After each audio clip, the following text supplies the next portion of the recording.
Castellammare è squadra difficile, avversario da prendere con le pinze. Sì, assolutamente sì. Questo è un campionato molto difficile, forse negli ultimi anni è uno dei più equilibrati perché le squadre non smettono mai di rinforzarsi.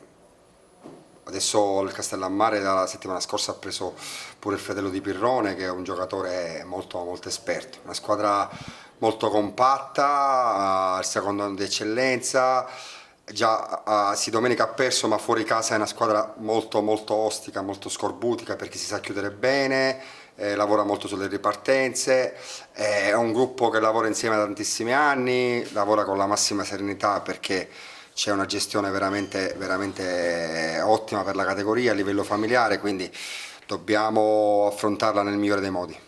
E come si presenta l'Agragas a questo appuntamento? L'Agragas si presenta come al solito, i ragazzi hanno lavorato bene, la condizione pian piano aumentata in percentuale, quindi là l'abbiamo recuperato, è normale che c'è qualche defezione, c'è qualche dubbio, infatti non so se ancora potremmo cambiare modulo, però chi scenderà in campo sicuramente darà il 100%.